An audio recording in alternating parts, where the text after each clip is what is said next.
You're in a quiet room. The day is over and you cannot rest.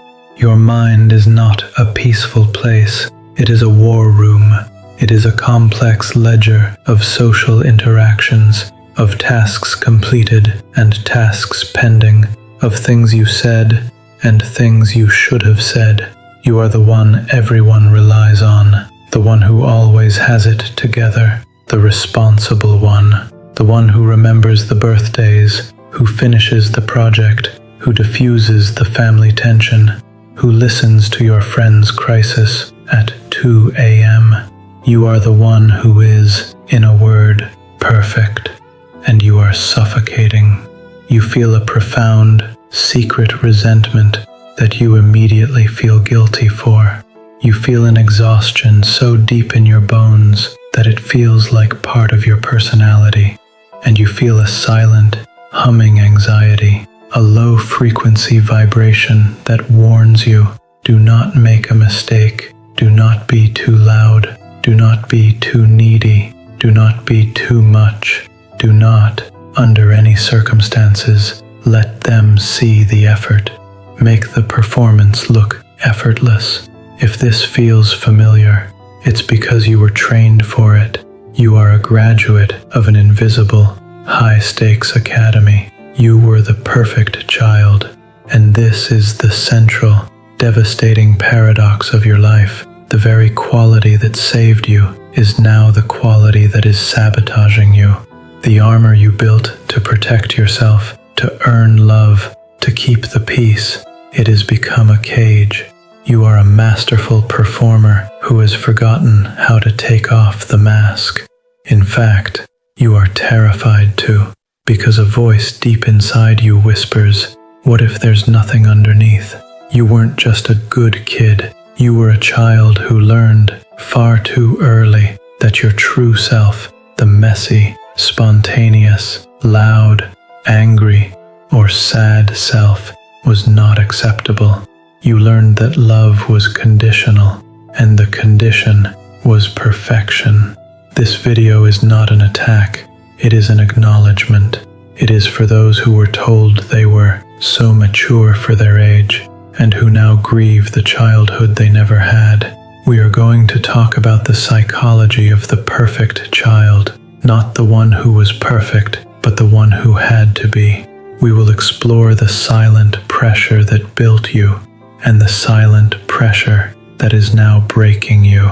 2. Definition and psychological authority.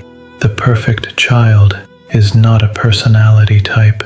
It is a trauma response. It is a sophisticated coping mechanism born from an unspoken, often unstable, family dynamic.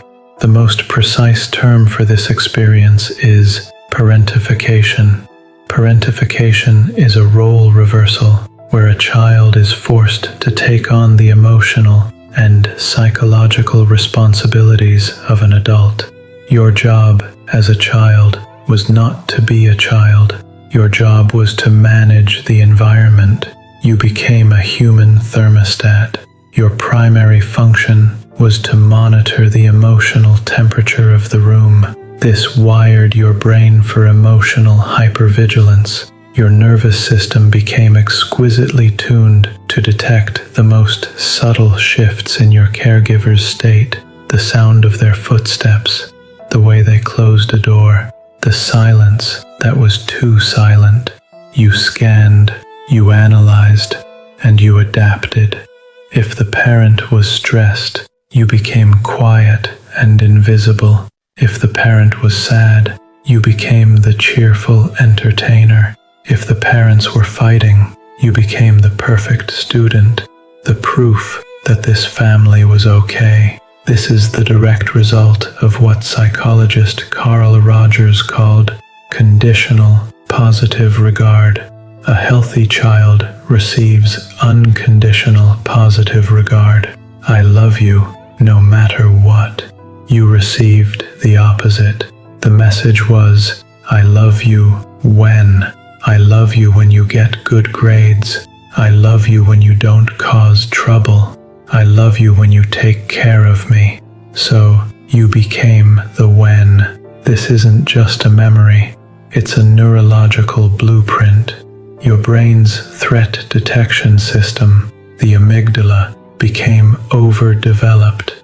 Your prefrontal cortex learned to override all internal signals. I'm tired, I'm sad, I'm scared, in favor of one single command. What do they need me to be? 3. The emotional cost and philosophical weight. The price for this performance is catastrophic. It is the sacrificing of the self on the altar of belonging. You achieved belonging, but you lost authenticity, and the space between those two states is the source of your adult pain. It's a hollow ache, an invisible grief for a life you were never allowed to live. The perfect child is a ghost in their own life. They are managing the moment, not living it. They are watching themselves from the outside, running calculations. How am I being perceived? Is everyone okay? Am I doing this right? This is why simple moments feel so complex. A friend asks, "Where do you want to eat?" And your mind short-circuits. It's not a simple question.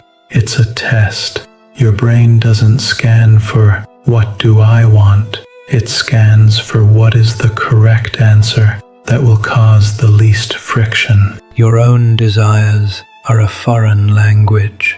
The Swiss psychologist Carl Jung built his work on the concept of the persona and the shadow. The persona is the mask we present to the world. The perfect child has the most polished, convincing persona of all. It is the mask of the capable, kind, and stable adult. The shadow, however, is everything we disown. For the perfect child, the shadow is not just evil. The shadow is anything that isn't perfect. Your anger is in the shadow. Your tiredness is in the shadow. Your needs are in the shadow. Your humanity is in the shadow. And the core fear that drives this entire system, it is not failure, it is disappointment. To the perfect child's nervous system, "I disappointed them" is functionally identical to "I will be abandoned," and abandonment to a child is death. So you uphold the mask, terrified that if you let it slip, you will be left once again unloved and alone. 4. Adult manifestation and the unlearning. This internal programming doesn't just vanish when you turn 18. It becomes the operating system for your entire adult life. The perfect child grows up to be the perfectly exhausted adult. Let's see if this sounds familiar. You become an adult who is a chronic overachiever. Workaholism isn't a bad habit, it's your primary identity. You need success as proof of your right to exist. You become an adult who is incapable of rest. When you have free time, you feel a crawling, agonizing guilt. You are only valuable when you are productive. You become an adult who is a fixer in relationships. You are drawn to chaos and broken partners because this is your childhood role. You know how to be the capable one, but you do not know how to be the equal one. You become an adult who has no solid boundaries. You say yes when your entire body is screaming no. A boundary to you feels like an act of aggression. You become an adult with extreme perfectionism, procrastination. The pressure to do something perfectly is so immense that you cannot start at all. You become an adult who secretly resents the people you help. You give and give, waiting for someone to finally see you and give back without you having to ask. And when they don't, you feel a bitter, secret resentment.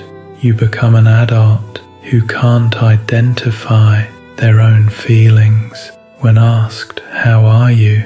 your answer is busy. When asked, "What do you want?" your answer is, "I don't know." These are not your personality traits. These are your coping strategies. They are the scars of your childhood.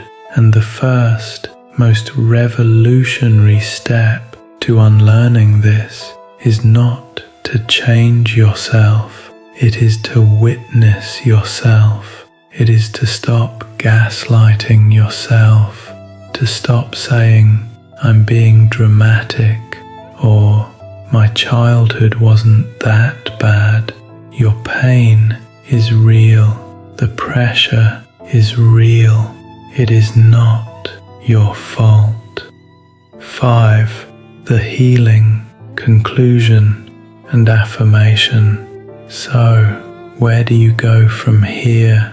The perfect child wants a 10-step plan for healing with a checklist and a deadline.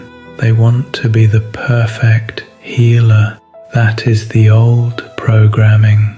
The true path forward is messy, slow, and non-linear. The true path is not about fixing yourself. You are not broken. You are wounded. The goal is integration. It is the courageous, terrifying work of welcoming home all the pieces of yourself that you are forced to disown. This is the work of inner child reparenting. It means you must, for the first time, take your own side. When that familiar voice says you can't rest, you have to be productive. The healing is to put your hand on your own chest and say, "You're allowed to be tired. Your worth is not in your productivity." When you make a mistake and the world-ending panic rises, the healing is to say, "This is a mistake, not a catastrophe. I am still good. I am still safe." The healing is in the small, radical acts of imperfection. It's saying no to a request and surviving the guilt. It's letting someone help you. It's letting the house be messy. It's sitting in a room doing nothing and choosing to believe that you are still worthy of love. This is the process of building a new internal voice, the voice of the unconditionally loving parent you always needed. As Carl Jung said, wholeness is not achieved by cutting off a portion of one's being, but by integration of the contraries. You do not need to destroy the perfect child. You do not need to hate that part of you. That part saved you. It was a brilliant, resilient child who did what it had to do to survive. Now, your job is to thank it for its service and tell it that it can finally rest.